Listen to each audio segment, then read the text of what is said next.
Good morning, and welcome to worship with the Universalist Unitarian Church of Peoria. My name is Jessie Laughlin, and I use she, her pronouns. I have the pleasure to serve as Director of Lifespan Religious Education for this congregation, where we endeavor to live out our mission of embracing freedom, loving inclusively, growing in mind, body, and spirit, and adding to the healing of the world. Our church is on the stolen land that was once home to the tribes of the Illini Confederacy, which include the Cahokia, Kaskaskia, Michigamia, Peoria, and Tamaroa people. We give thanks for the care that they showed the land, and we endeavor to care for it today. We welcome all who join us in person and online. Please join us for coffee hour, either on Zoom or in Fellowship Hall. Wear your name tag or grab one at the welcome table so we can get to know you a little better. We strive to meet everyone's needs in worship. There's a scent-free area up front, hearing assist devices available from the ushers, tall chairs if you need one, Braille and large print hymnals, fidgets, coloring books, and multiple kid-friendly spaces in the sanctuary, up front, in the pews, or in the back. If there's some other way we can make service more accessible for you, please do let us know. This morning is one of the Sundays where we all stay in the sanctuary together. The children will not be dismissed to religious education, but please know that there is nursery care provided, and you are welcome to show up in this space or wherever in the building you're comfortable. Now, a reminder to put all your devices into worship mode. That would be silent or buzzy. This slide might help you, or ask a neighbor if you need additional assistance. Of course, we understand some medical beeps and boops are necessary, so please do leave those on. Now, just a few brief announcements.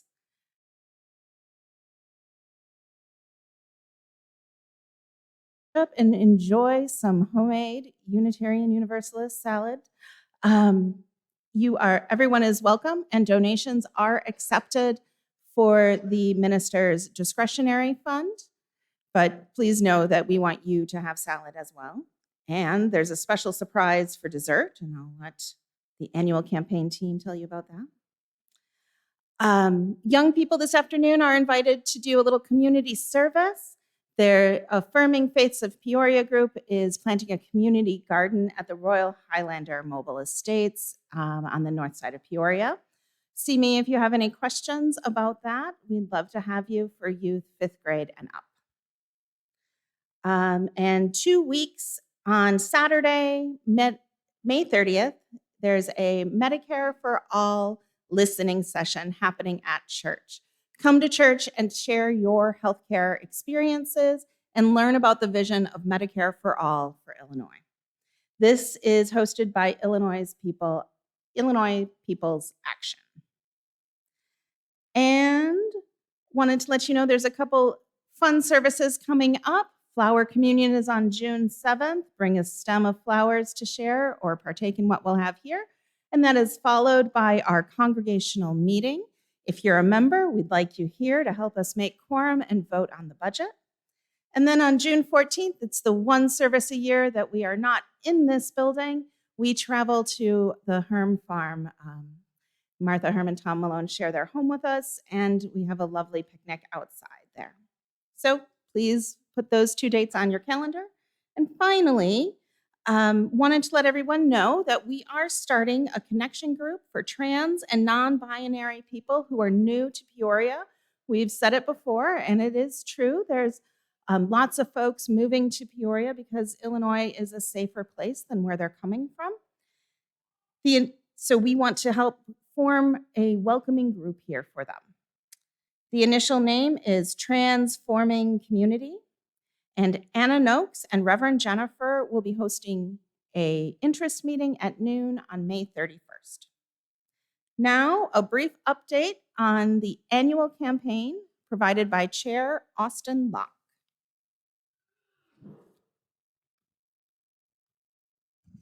Good morning, everyone. I am pleased to announce we are 89% of our pledge goal. We are at 329,000. So yay.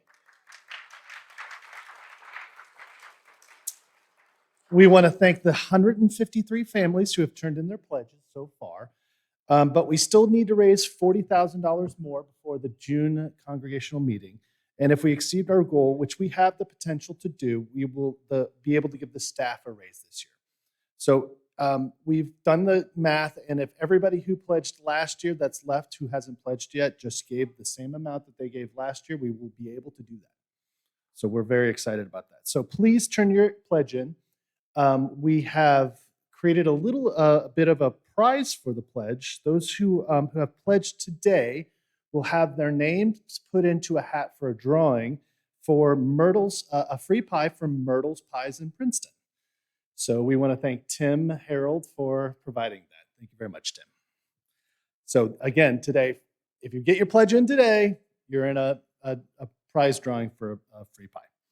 So pledges of all sizes are important. If you have any questions, we will be at the table in the foyer. And thank you for supporting. We all support this church together. Thank you.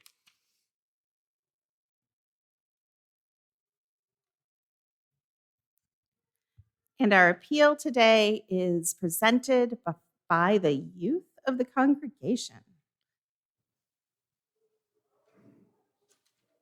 Hi, we're the junior youth of the Universalist Unitarian Church of Peoria, and we love this church because you can really be who you want to be at this church, and you're not going to really get judged for it. You just sort of, be who you want. There's a really nice community here, and I've made a lot of friends here since I started going here. You don't have to be like overtly religious either. You can just sort of go if you want, like, to join the community, go to the coffee hour, enjoy the mahjong, things like that. And we'd love to see you come to this church and hope you get to visit us one day.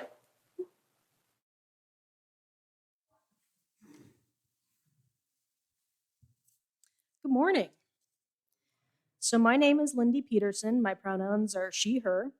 And I've had the pleasure this year of teaching the senior high RE youth group. It's our tradition in this church to have the senior high youth plan and carry out one of the worship services during May each year. And this is that service. During the year, Katie Jones helped us study Indigenous wisdom, as well as how to confront white supremacy, which have informed our opening and closing words today. But the majority of this church year has been dedicated to exploring how we choose to interact with each other, as friends and sometimes as rivals, by playing games together. Today, the youth have chosen to introduce you to 3 of the games that they've played this year and explain the value that they found in each. I'm very proud of the work these guys have put in preparing for this service. So in addition to working during Sunday classes for the last couple of months, they've also come into the church on non-Sundays several times to plan and to create this service. So I hope that all of you find this morning a thought-provoking and a joyful experience. To start, I'm going to invite Lily Jones forward to light our chalice.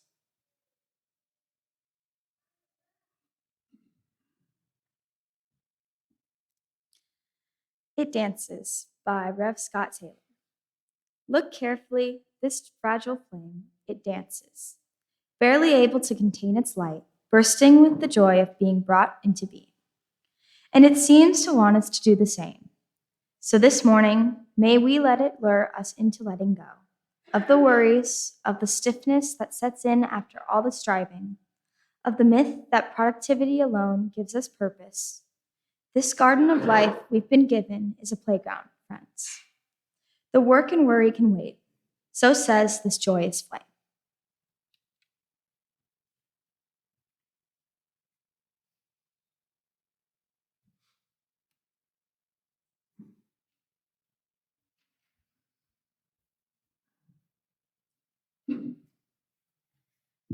So now I'll have the rest of the youth come forward and do our opening words.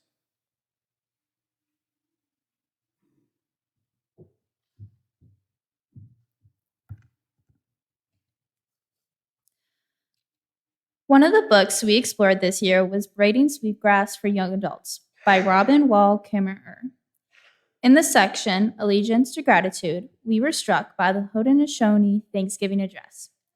We learned that these wise words were a gift from the Haudenosaunee to the world.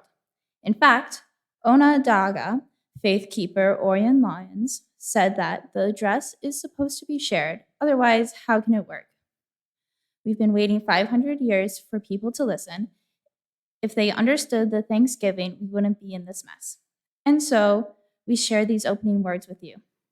As we recite each section, we will pause for you, the congregation, and you, the congregation, are invited to respond with, "Now our minds are one." We give thanks to each other as people in these gathered faces. We see that the cycles of life continue. Our Mother Earth, where she gives us everything that we need for life. The waters of the world that nurture life for all beings and all the fish life in the water.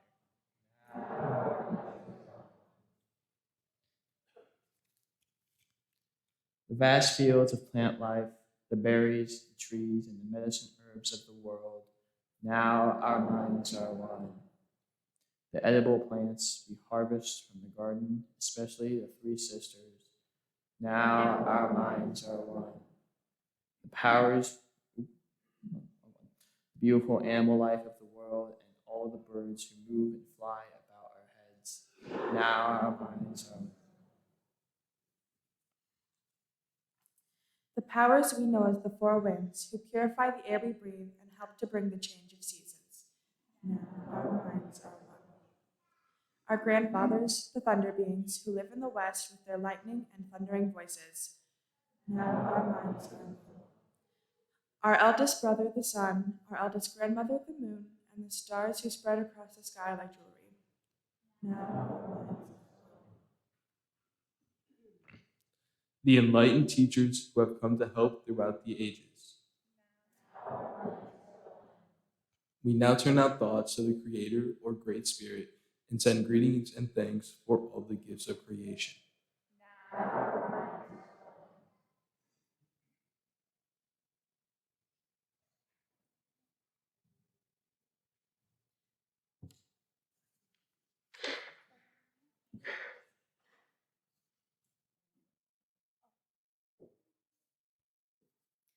So our opening hymn is going to be number 346 in the Gray Hymnal. Come sing a song with me. We're going to sing 4 verses today. And for anyone who's following along in the book, our last verse, instead of saying share a rose, we will sing play a game. So please rise in body or spirit as we sing number 346, Come Sing a Song with Me.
I am Nate Price. And I am Aaron Teese.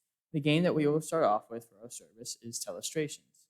At its core, Telestrations is about overcoming communication challenges with others. In the game, you aren't allowed to communicate with others beyond what you draw. The game emphasizes expressing your ideas in a clear and concise way so that another player can decipher what you're trying to say. Each player has a different perspective, and that changes up what they draw. They can end up with some funny miscommunications. Telestrations is the visual version of the classic game Telephone, which the about gaming combination of telephone and illustrations. I'm going to need some players.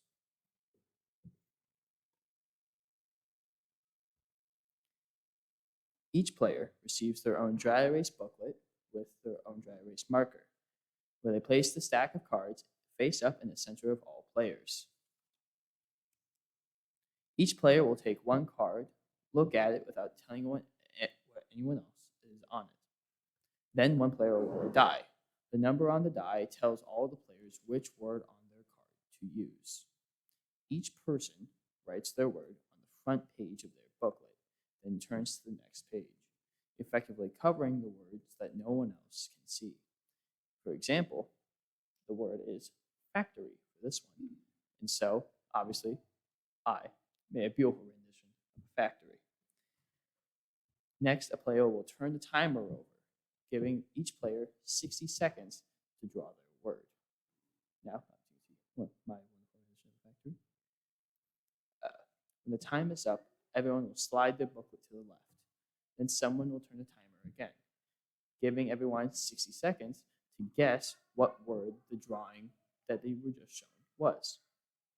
At the end of the timer, whoever saw this thought it was a house, a little offended. At the end of the timer, players will pass the booklets again, and so then they must draw whatever the word was that they got. You continue like this until all the booklets have made their way around the circle, alternating drawing and guessing. You got drawing again, then you got guessing, until each person has their own booklet back. Then, once everyone has filled out their own booklet or they've gotten theirs back, then they go around the circle showing off their funny drawings and guesses, as you can see here, and having a great time laughing at all the various miscommunications. When they're all done, wipe off the pages and you start the next round. This game is meant to be a humorous metaphor for both how important it is to communicate clearly and how difficult that can be. This year, while playing games and discussing big ideas and religious education, we got to work on our own communication skills. We came to appreciate our shared UU values of justice, equity, and compassion in having those discussions, and learned that clear, honest, and direct communication plays a vital role in human relationships. If you ever get the chance to play Telestrations, I highly recommend it. Thanks so much for that introduction to Telestrations, Nate, and thanks to our players. Now is the time in the service that we're invited to participate in the offering, followed by lighting the candles of care. Every week, we lift up the value of generosity by taking an offering for the ministry of this church. And our plate, as it passes among us, becomes filled with the evidence of that generosity. It is a form of harvest gathered every week for that which most nourishes us. All that is received helps make it possible for us to be here, for us to do good things in the world, and to keep being the presence that we are in Peoria.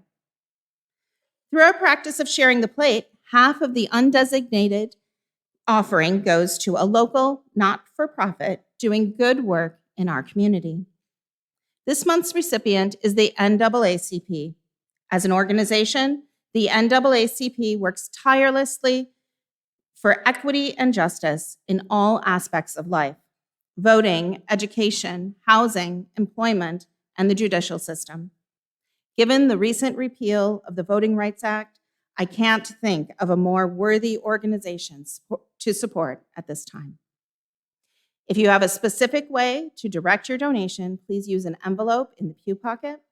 You can indicate your contribution is a payment towards your pledge or a donation of record by adding your name. You can also choose for your donation to be split with the church or go entirely to the NAACP. Additionally, you can give electronically by following the QR code in our order of service or on the slide that will be up in a moment. I thank you all for the gifts of money and service that helps make it possible for us to live out our mission in this church. After the plates have passed, and then I will light the starter candles up front, you are all invited to come forward and light a candle of concern, of celebration, or of commiseration. If there is something on your heart that would make you feel lighter to share, you are invited to light a candle today for us to witness. Ushers, you may now pass the plates.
I'm the Reverend Jennifer Innes. It is my great joy to serve as the minister with this congregation. My pronouns are she and her. For my colleague, the Reverend Frederick Gillis. Spirit of community in which we share and find strength and common purpose. We turn our minds and hearts toward one another, seeking to bring into our circle of concern all who are connected. We are part of a web of life that makes us one with all humanity, one with all the universe. We're grateful for the miracle of consciousness we share, the consciousness that gives us the power to remember and to love and to care. This is the time for the sharing of joys and sorrows of the congregation. And we have a joy and also send healing wishes to Mary Mahalan Kefar. She is home after a stay in the hospital this week, and lovely to see her at church as well. We offer condolences and support to Denise Hallstein. She and her wife, Zita, are mourning the sudden death of their cat, George. George was Denise's companion as she traveled from her work in Peoria to their home in Western Massachusetts. And it was a sudden shock that George died on the way home this past week.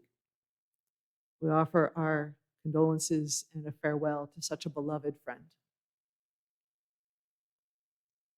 In our larger world, we offer our solidarity and spirit to those who gathered in Selma and Montgomery yesterday to advocate for voting rights for all. This was the All Roads Lead to the South National Day of Action that was organized very quickly. And I offer a blessing because the work goes on, a blessing from the Reverend Michael Crumpler, a blessing from Selma. Selma is calling us, all of us, not some of us, all of us. Selma said, "Come, all of you, to Selma." Selma said, "Pray, all of you, pray. Pray for peace, pray for power, pray for freedom.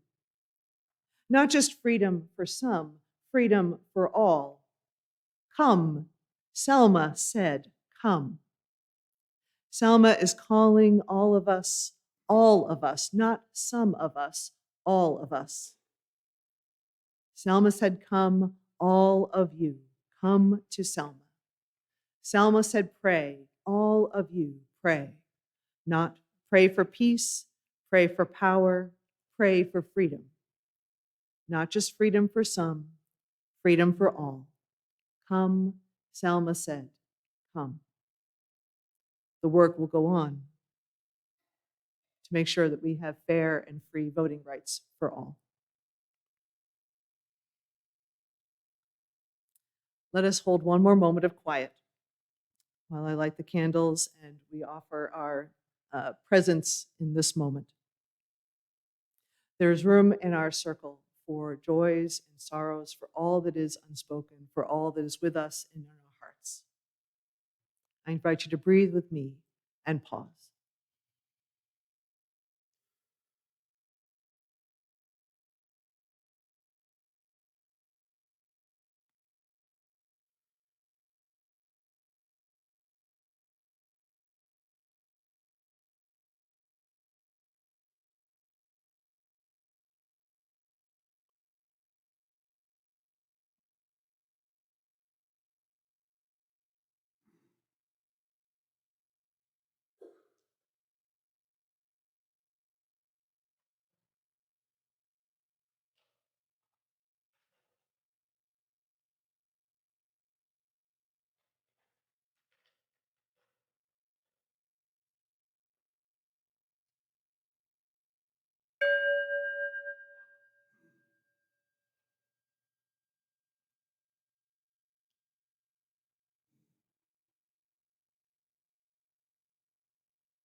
Amen, salam, shalom, and blessed be. And now we're ready for our next game. I invite Penny and Ben Keister forward for our next game.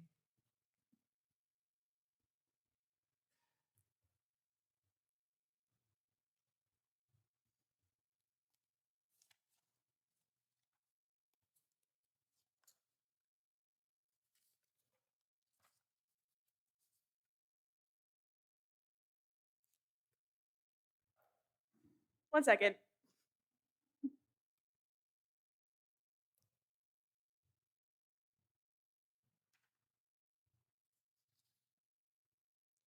Thank you, Reverend Jennifer. I am Ben Keister. And I'm Penny Keister. And another game we played this year was Suro. For this demonstration, we are going to need some help. Can all of the kids who would like to play head back to the board we have hung up on the wall on the rear end of the church under the organ pipes? The team back there will sort you into your own teams, and we'll begin our game shortly. So, the game Suro is about finding your path and lets you explore how you want to present yourself into the world. Do you want to play more cutthroat and win it all, or do you want to lift everyone up and work together? If you think about it, that second option does sound a lot like our shared value of interdependence. The belief that we are all connected, whether we realize it or not, and that the choices we make, big or small, have an impact on one another. Suro is a good metaphor for living life in a church community. Our church is a place to find people who can challenge, inspire, mentor, and help us reflect on the deep and real questions. As we talk to other people about the path they are on, we often find that their path is similar to ours, or intersects with ours, or changes our course in some way. You will see in this game, one tile placement can alter the outcome for everyone. Just as in life, one decision can alter your outcome. You're relying on the other player as much as they're relying on you. For today's game, we will be playing competitively. The goal is to not fall off the board or run into another player. Whoever is the last one standing wins. Okay, teams, are we ready? All right. Awesome. So, the game Suro can be played with 2 to 8 players, and today we'll be playing with 4. In order to begin playing, each player places one of the start marks around the board, and everyone will have 3 tile cards. Once everyone's marker is in place, the first player places one of the 3 tile cards on the grid to create a path that their marker must follow. Our first player, Becca, is going to place her tile, rotating however she would like. Every tile has several different paths to choose from. Once the tile is placed, the player will draw a new tile. Now it is the next player's turn, and play will continue like this in a clockwise order. So Lily's going, and now we have Marin. And then it'll be Nate, and then it'll go back to Becca, and it'll repeat in that order. It looks like Lily's heading up to the top. Not Lily. It looks like Marin's heading up to the top corner.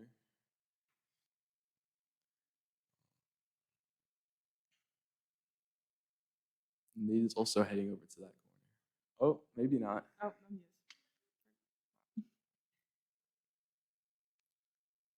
Oh. Oh, it does look like he is. So now Becca will go, developing on the tile she already placed and changing her path.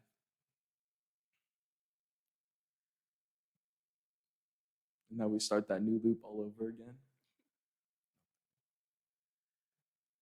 Oh, yes. She's trying to get some input from some of the kids that she's helping. I mean, I think the kids are helping her more, but I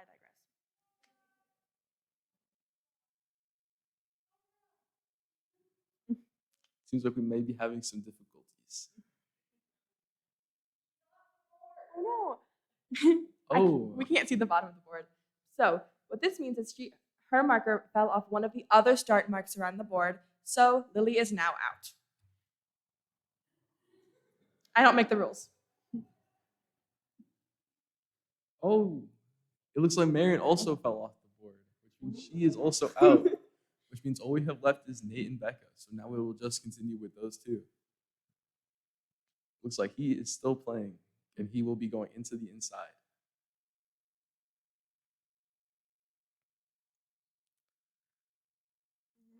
Back to Becca.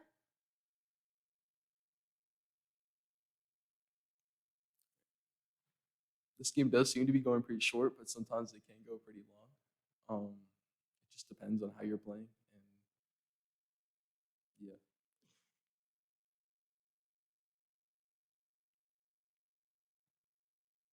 I believe in you. You can make the decision. Awesome. Great input. I know. I was not talking to you.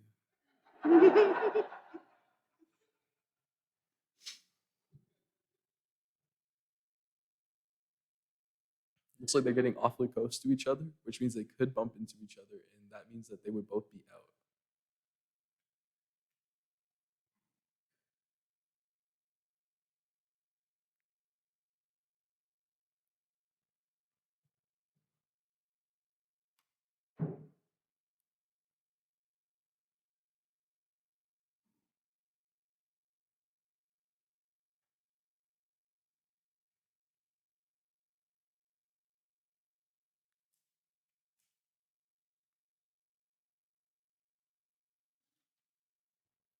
Wow. They were so close to bumping into each other. That doesn't look too good for either of them.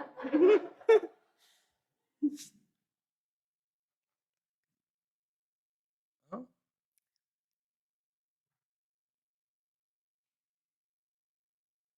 Looks like Becca is our winner. Oh.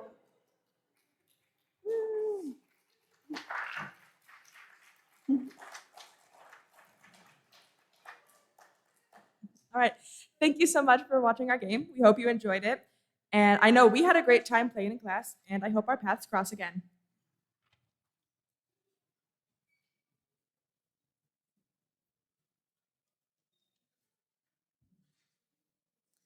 Okay, while the kids are getting settled down, to let the rest of you know, our final hymn today is going to be number 1064. It's in the teal hymnal. It's Blue Boat Home. So we will sing it through once, and I will ask you to rise and body your spirit, and we will sing 1064, Blue Boat Home.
Now we're going to have our final game presented by Becca Lachlan.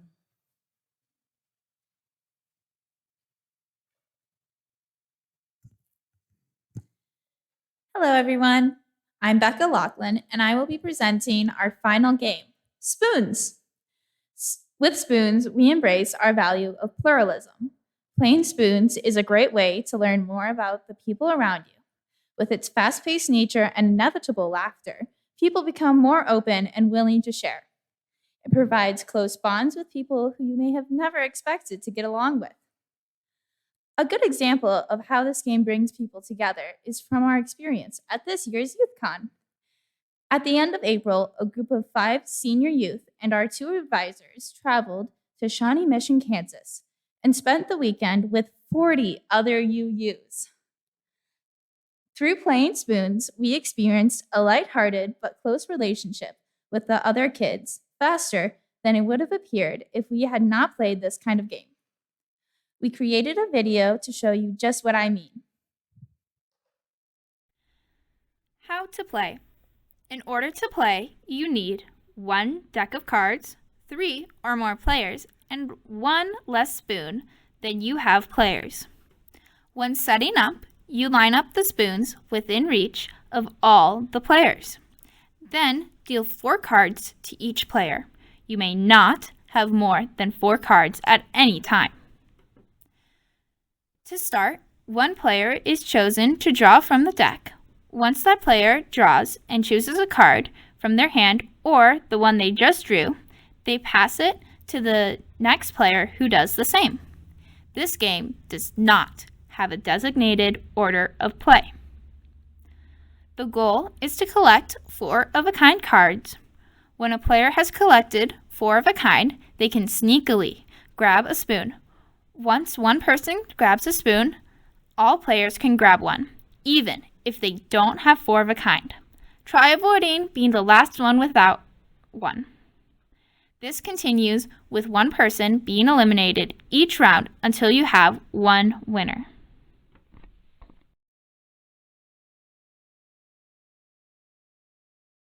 Watching that as much as we enjoyed filming it. And you give the game of Spoons a try sometime.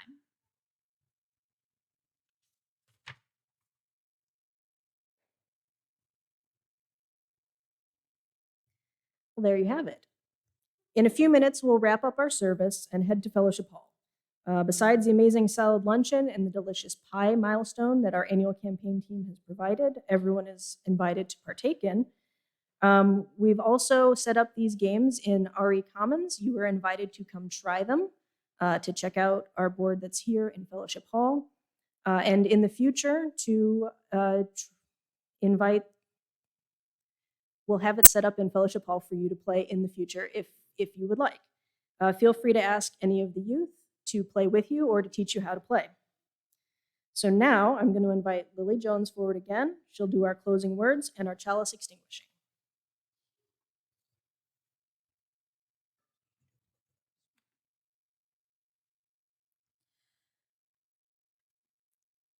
We close out today with some wise words from Octavia Butler's Parable of the Talents. In this passage, Butler suggests a path for a good life. May her words be a blessing to you as they were for us. The Book of Living, verse 43 by Octavia Butler. To shape God with wisdom and foresight, to benefit your world, your people, your life, consider consequences, minimize harm, ask questions, seek answers, learn, teach. And now we send our light out into the world. We extinguish this flame, but not the light of truth, the warmth of community, the fire of commitment. These we carry in our hearts until we are together again.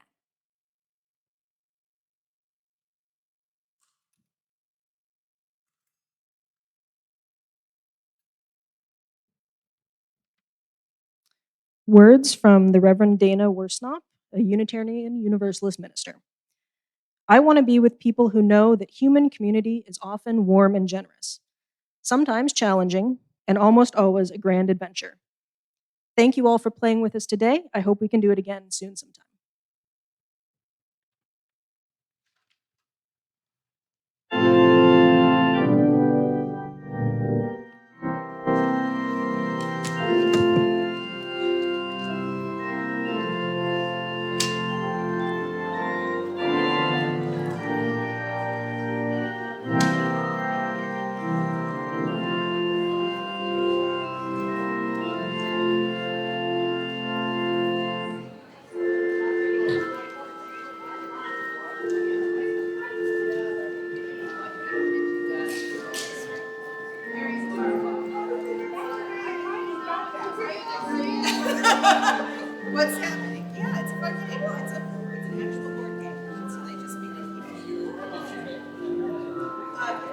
board game